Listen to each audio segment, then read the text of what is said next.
안녕하세요. 저희 채널을 찾아주셔서 진심으로 감사드립니다. 여러분, 혹시 지금까지 살아오면서 이런 경험 있으신가요? 자식들이 커서 결혼하고 나면 어느새 집안에서 점점 소외되는 느낌 말입니다. 특히나 며느리가 들어오고 나서는 더더욱 그런 기분을 느끼시는 분들이 많으시죠. 아유, 정말 생각해보면 말이죠. 우리가 평생 키우고 사랑으로 길러낸 자식이 어느 순간부터는 배우자 편만 드는 것 같고, 나는 점점 뒷전으로 밀려나는 것 같고. 그런데 말입니다. 오늘 이야기의 주인공은 그런 상황에서도 묵묵히 참고 견뎌내시다가 정말 상상도 못할 반전으로 모든 걸 뒤바꿔 놓으셨습니다. 그것도 아주 시원하고 깔끔하게 말이죠. 이 이야기를 듣고 나시면 여러분도 분명히 이런 생각이 드실 거예요. 아, 정말 사람은 끝까지 봐야 하는구나. 세상에는 아직 모르는 게 너무 많구나. 그리고 무엇보다도 나도 포기하면 안 되겠다라는 생각이 드실 것 같습니다. 인생이라는 것이 참 그렇습니다. 지금 당장은 힘들고 어렵고 아무도 내 편이 없는 것 같아도 언젠가는 반드시 진실이 드러나고 정의가 실현되는 순간이 온다는 것을 오늘 이야기를 통해서 여러분도 느끼실 수 있을 겁니다. 자, 그럼 이제 본격적으로 이야기를 시작해 보겠습니다. 이야기의 시작은 서울 강남구의 한 아파트에서 시작됩니다. 겉으로 보기에는 평범한 30평대 아파트였죠. 그곳에는 60대 후반의 김영자 할머니가 아들 가족과 함께 살고 있었습니다. 영자 할머니는 정말 평범해 보이는 분이셨습니다. 키도 그리 크지 않으시고 항상 검은색이나 회색 옷만 입고 다니시고 말씀도 많지 않으시고 그냥 어디서나 볼 수 있는 그런 할머니셨죠. 동네 마트에 장 보러 가실 때도 항상 할인 스티커 붙은 것만 고르시고 버스 타실 때도 무료 패스 꼭꼭 챙기시고 아들 민수는 38살로 작은 회사에 다니는 평범한 직장인이었습니다. 그런데 이 민수라는 사람이 아유, 정말 한심한 면이 있었어요. 어머니에 대한 효심은 거의 찾아볼 수 없고 아내 말만 들으면서 살아가는 그런 타입이었습니다. 그리고 며느리 수진이라는 사람은 이건 정말 말하기도 민망할 정도로 심했어요. 시어머니를 대하는 태도가 정말 가관이었습니다. 겉으로는 어머니라고 부르면서도 그 말투며 행동이며 정말 한 사람을 우습게 보는 게 뻔히 보였죠. 특히나 수진이는 친구들이랑 카페에서 만날 때마다 이런 얘기를 하곤 했습니다. 우리 시어머니? 에휴, 정말 뒷방 늙은이 그 자체야. 하루 종일 방에만 계시면서 TV만 보고 우리가 뭐 하는지도 모르시고 솔직히 있으나마나 한 존재지. 그런데 여러분, 여기서 중요한 건 영자 할머니의 과거입니다. 할머니는 젊었을 때부터 지금까지 자신의 진짜 정체를 아들에게조차 숨기고 계셨던 거예요. 왜 그러셨을까요? 사실 영자 할머니의 남편, 즉 민수의 아버지는 민수가 어릴 때 돌아가셨습니다. 그때 할머니는 28살의 젊은 과부가 되셨죠. 그런데 할머니는 그 어려운 상황에서도 아들만은 평범하게 남들처럼 키우고 싶으셨던 거예요. 내 아들만큼은 돈 때문에 주눅 들거나 남들한테 기죽는 일 없이 자랐으면 좋겠다. 이런 마음으로 할머니는 자신이 가진 것들을 철저히 숨기면서 아들을 키우셨던 겁니다.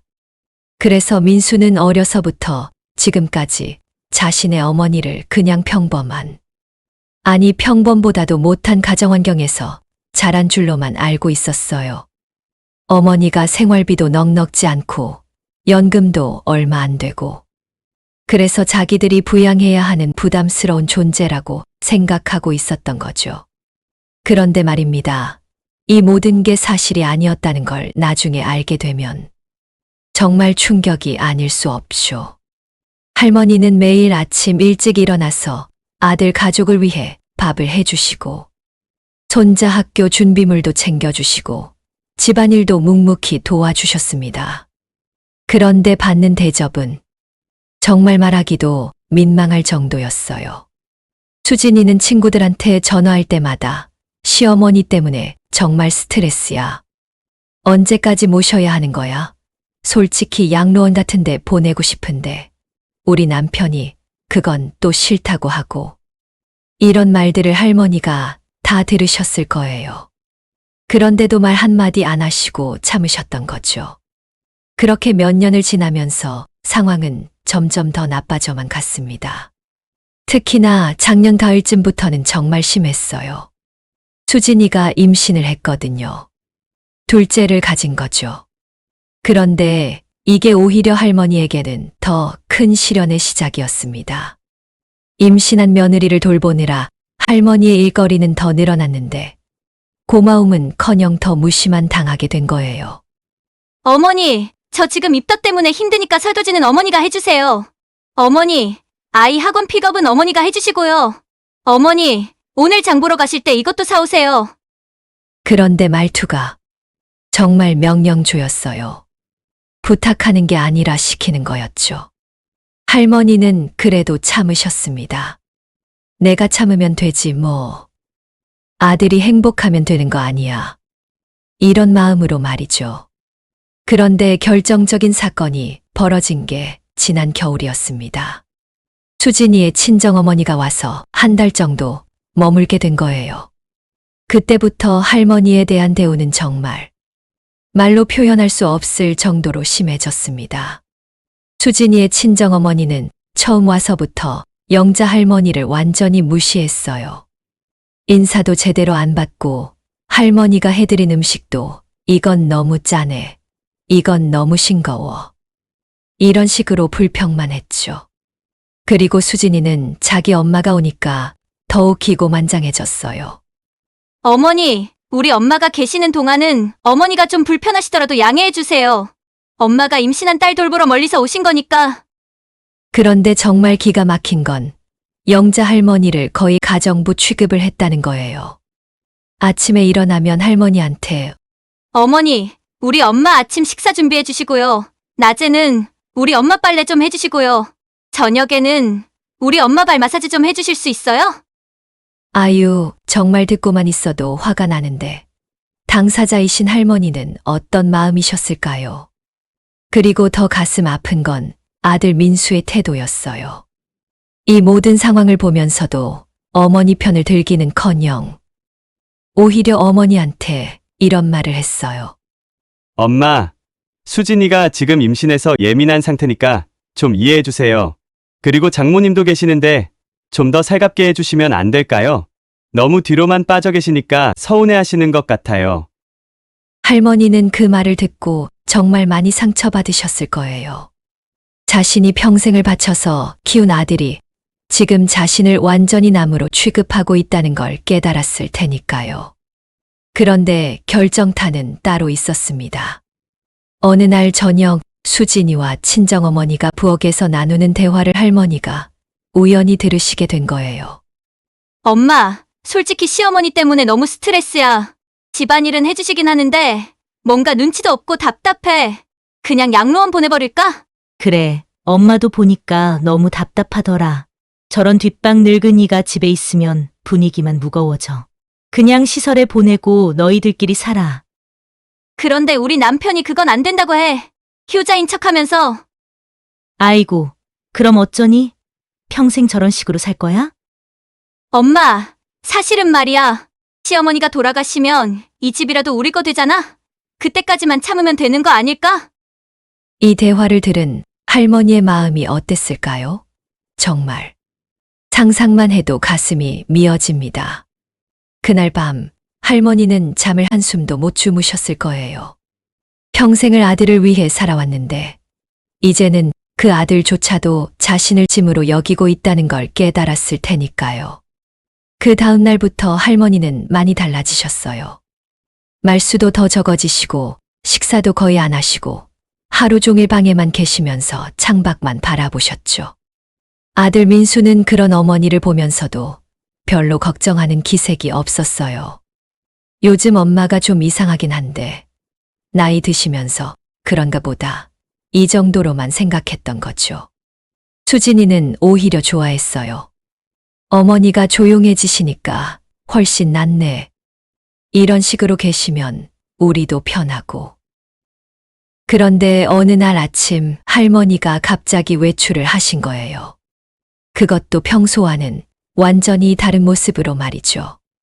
깔끔하게 옷을 차려입으시고 화장도 하시고 가방도 하나 들고 나가셨어요. 민수가 엄마 어디 가세요?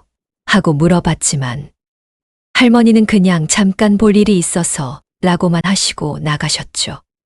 그 다음 날도 할머니는 아침 일찍 나가셔서 저녁 늦게 들어오셨어요. 그런데 이상하게 표정이 많이 밝아지신 거예요. 일주일 정도 그런 생활을 하시더니 할머니가 갑자기 민수를 부르셨어요. 민수야, 엄마가 너한테 할 말이 있다.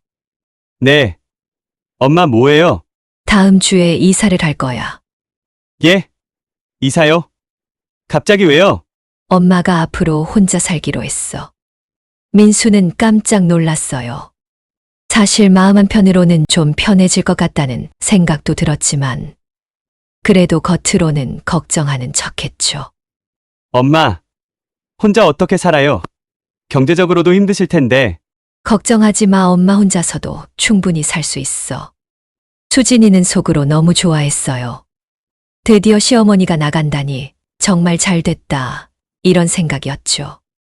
그런데 할머니가 이사 갈 곳을 말씀하시는 순간 모든 게 달라졌습니다. 엄마가 이사 갈 곳은 강남구 압구정동에 있는 우리 집이야. 네? 우리 집이요? 그래. 엄마 명의로 된 집이 하나 있거든.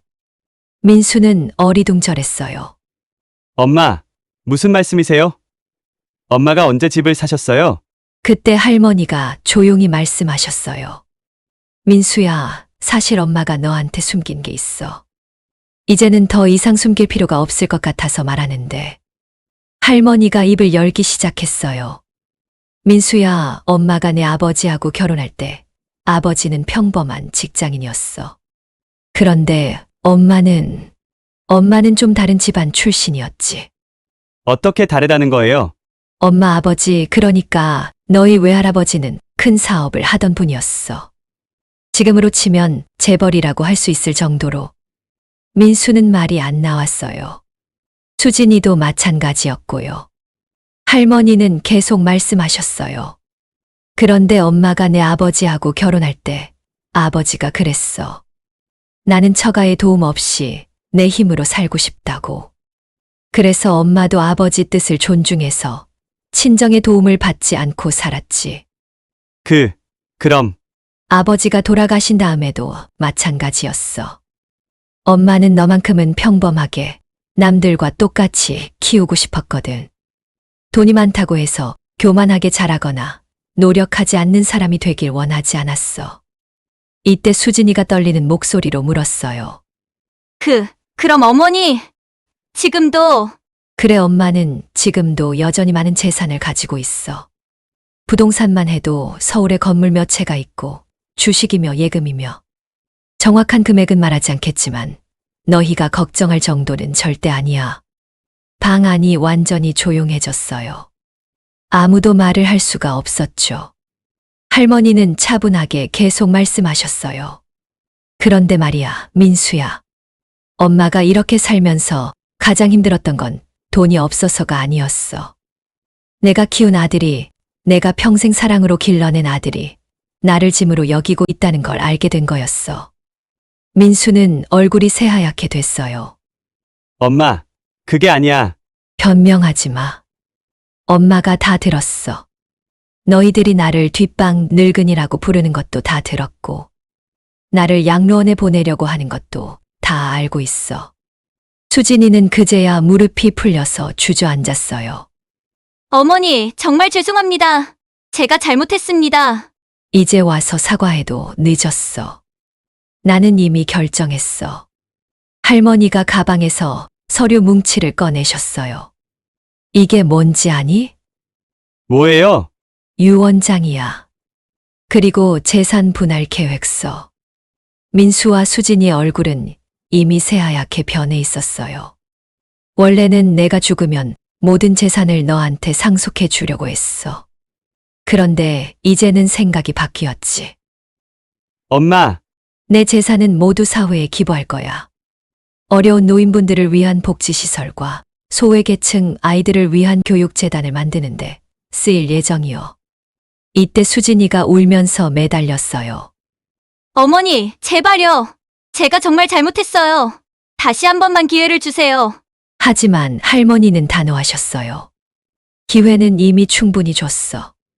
너희들이 그 기회를 스스로 차버린 거지. 그런데 여기서 끝이 아니었어요. 할머니가 더 큰 폭탄 선언을 하셨거든요. 그리고 이 집 말이야. 이 집도 사실은 내 명이야. 내가 너희들 살라고 내 돈으로 사준 집이거든. 그런데 이제는 이 집도 팔 거야.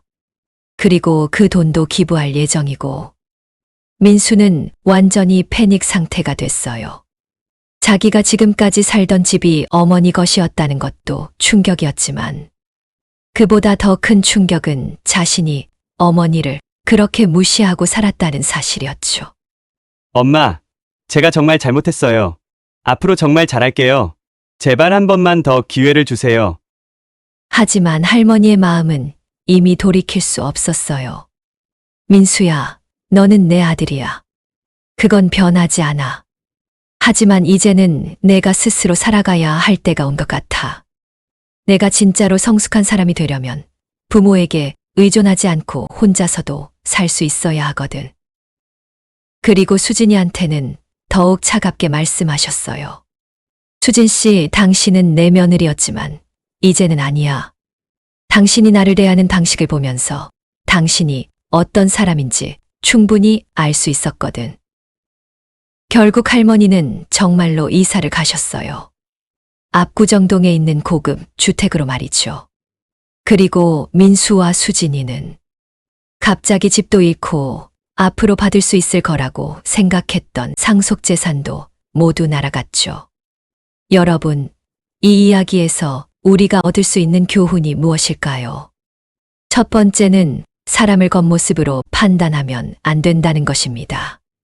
할머니처럼 겉으로는 평범해 보이지만 속으로는 엄청난 분들이 우리 주변에 정말 많아요. 그런 분들을 함부로 무시하거나 우습게 보면 안 되는 거죠. 두 번째는 효도는 조건부가 아니라는 것입니다.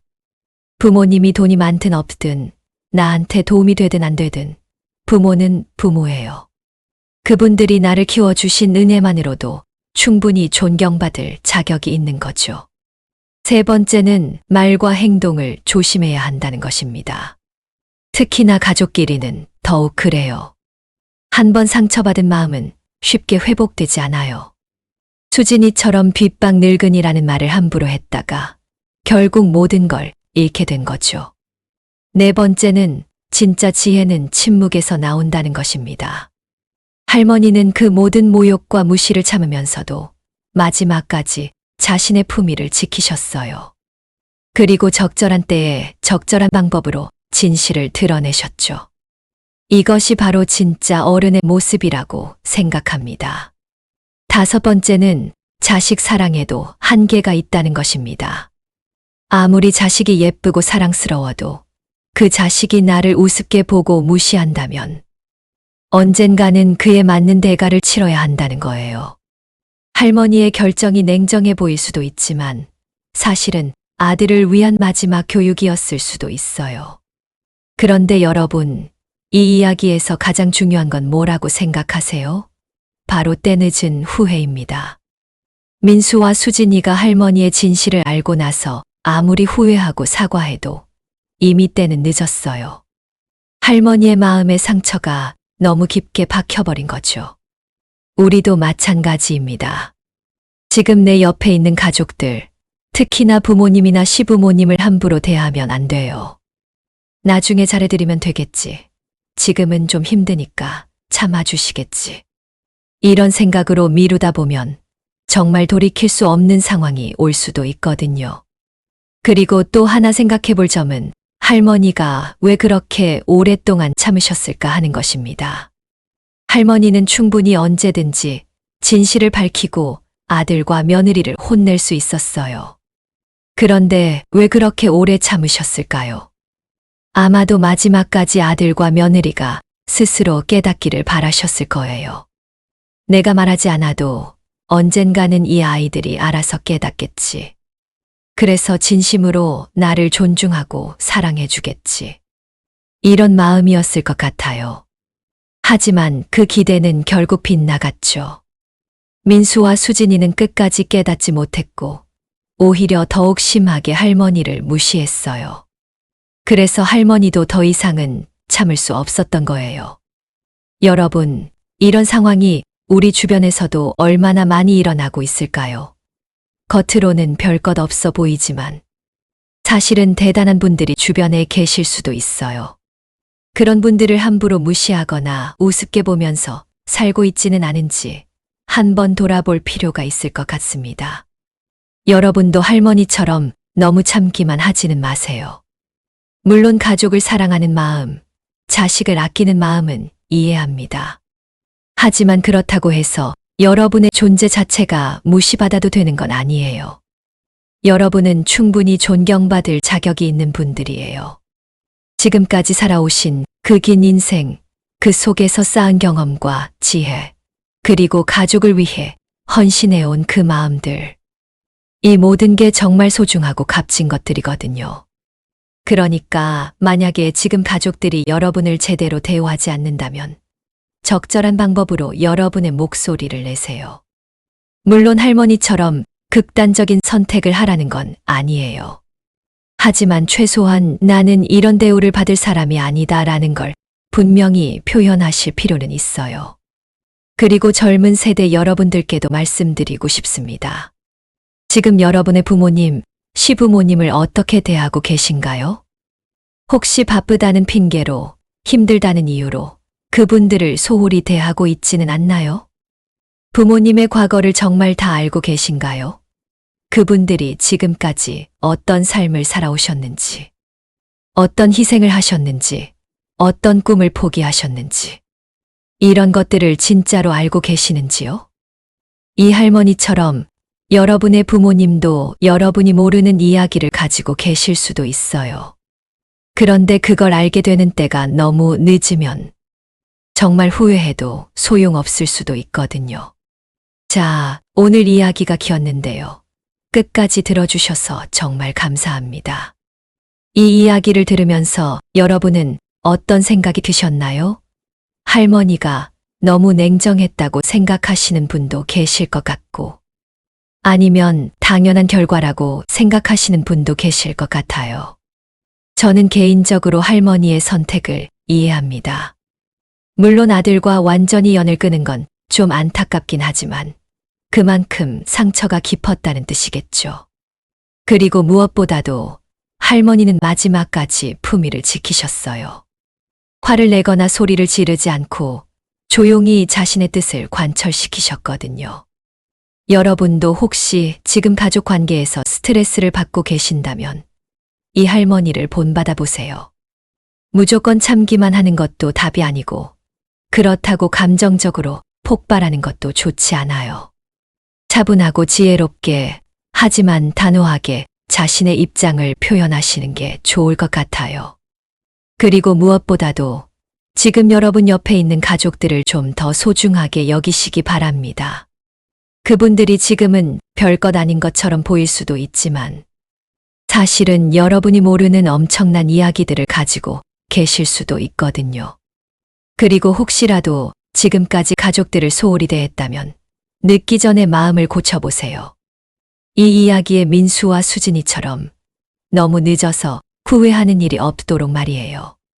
오늘 이야기가 여러분께 조금이라도 도움이 되셨다면 좋겠습니다. 그리고 주변에 계신 분들과도 이런 이야기를 나누어 보시면 어떨까요? 가족의 소중함에 대해서, 그리고 서로를 존중하는 것의 중요성에 대해서 말이에요. 오늘도 들어주셔서 정말 감사합니다. 좋아요와 구독, 그리고 알림 설정도 꼭 부탁드려요.